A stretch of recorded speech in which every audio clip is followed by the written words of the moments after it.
La République de Gênes par une ambassade extraordinaire le 15 juin 1792. La porte par déclara du 27 mars 1793, la Toscane par le traité du 9 février 1795, la Hollande par le traité du 16 mai 1795, le gouvernement de la République envoya reçu des ambassadeurs de toutes les puissances. Le pavillon tricolore fut reconnu sur toutes les mers et dans tout l'univers. Cité comme souverain temporel que le pape avait traité à Tolentino avec la République, mais comme chef de la religion catholique, apostolique et romaine. Il a reconnu et traité avec elle par le concordat signé à Paris le 18 avril 1802. La plupart des évêques qui avaient suivi le parti royal dans l'étranger se soumiront. Ceux qui voudront lui rester fidèles perdront leur siège. La République, sanctionnée par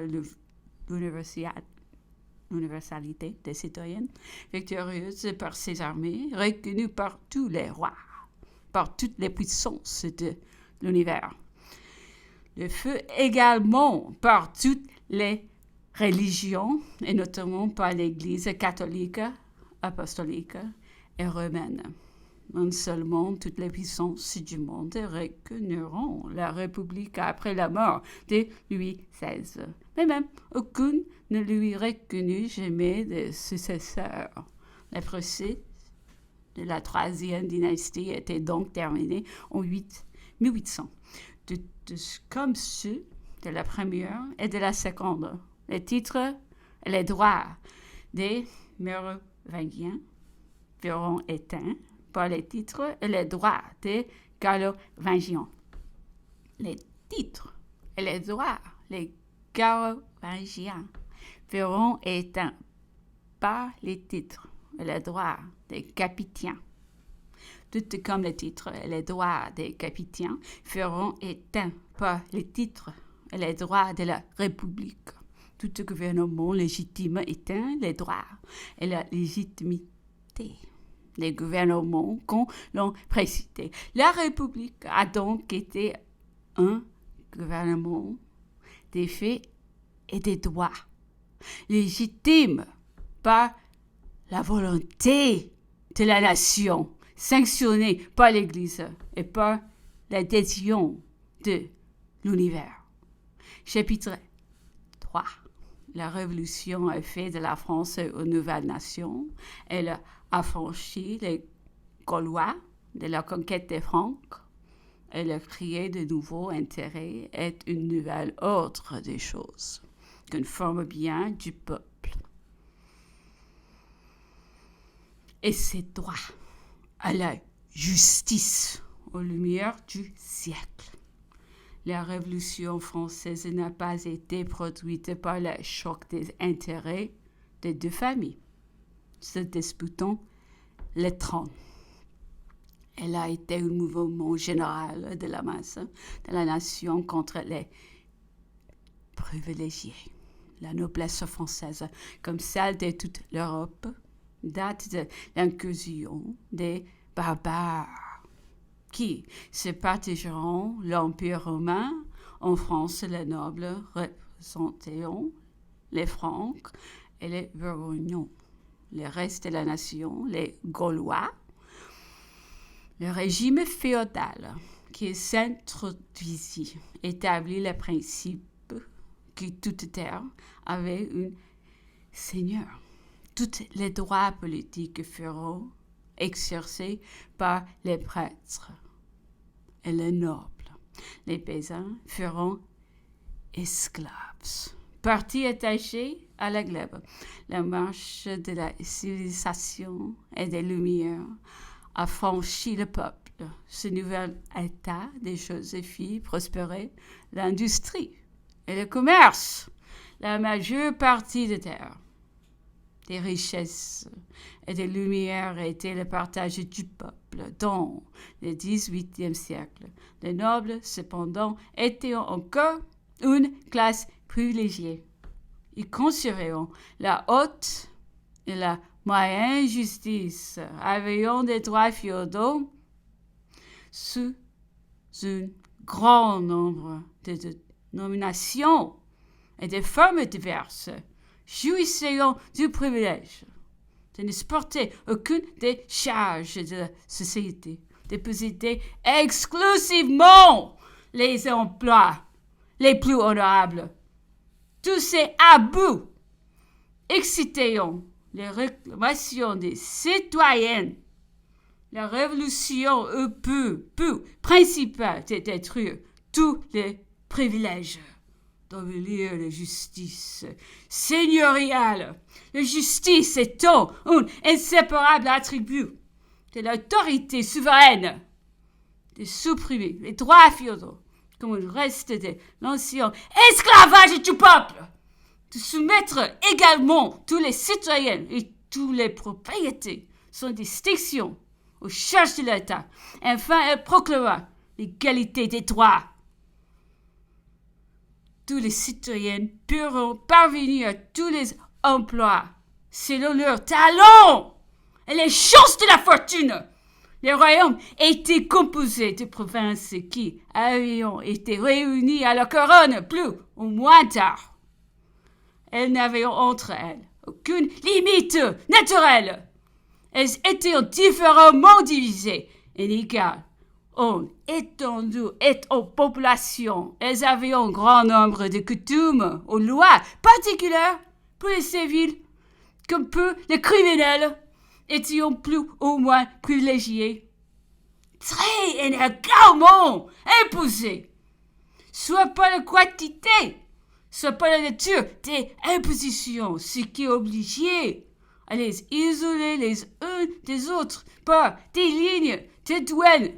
La France n'était pas un État, c'était la réunion de plusieurs États placés aux côtés les uns des autres. Son amalgame.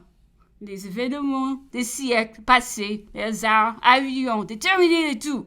La révolution qui n'était pas le principe de l'égalité, soit entre les citoyens, soit entre les diverses parties du territoire, détruisit toutes ces petites nations et en forma une nouvelle. Il n'y eut plus de Bretagne, de Normandie, de Bourgogne, de Champagne, de Provence, de Lorraine. Il y eut une France, une division des territoires homogène, prescrite par les circonstances locales, confondit les limites de toutes les provinces, même organisation judiciaire, même organisation administrative, même loi civile, même loi criminelle, même organisation d'imposition, le rêve des gens, des biens, des tout. Les siècles se trouva réalisé l'opposition que la cour, le clergé et la noblesse miront à la marche de la révolution, la guerre des puissances étrangères, amèneront la loi de l'émigration, le séquestre des biens des émigrés qui par les suite ont dû vendre pour subvenir aux besoins de la guerre. Une grande partie de la noblesse française se rangia sous la bannière des princes de la maison de Bourbon et forma une armée qui marcha aux côtés des armées autrichiennes, prussiennes et anglaises. Des gentilshommes élevés dont les uns se serviront comme simples soldats, la fatigue et le feu en feront périr un grand nombre. Beaucoup périront de misère dans l'étranger, la guerre de la Vendée, celle de la chouannerie, les tribunaux révolutionnaires empoisonneront des milliers. Les trois quarts de la noblesse française feront ainsi détruits. Toutes les places civiles, judiciaires ou militaires feront occupées par des citoyens sortis du sein du peuple. Les bouleversements qui produiseront dans les personnes et les propriétés Les événements de la Révolution furent aussi grands que celui qui avait été opéré par les principes mêmes de cette Révolution. Il y eut une nouvelle Église. Les diocèses de Vienne, de Narbonne, de Fréjus, de Sisteron, de Reims furent remplacés par 60 nouveaux diocèses dont le territoire fut circonscrit dans le nouveau concordat par de nouvelles bulles appropriées à l'état actuel du territoire. La suppression des ordres religieux, la vente des couvents et de toutes les propriétés du clergé feront sanctionner celui-ci fut pensionné par l'État, tout ce qui était le résultat des événements qui s'étaient succédés depuis Clovis. C'est ça d'être. Tous les changements étaient aussi avantageux au peuple, qu'ils s'opéreront avec la plus grande facilité. Et qu'en 1800, il ne restait plus aucun souvenir, ni des anciens privilèges des provinces, ni de leurs anciens souverains, ni des anciens parlements et bailliages, ni des anciens diocèses, pour remonter à l'origine de tout ce qui existait.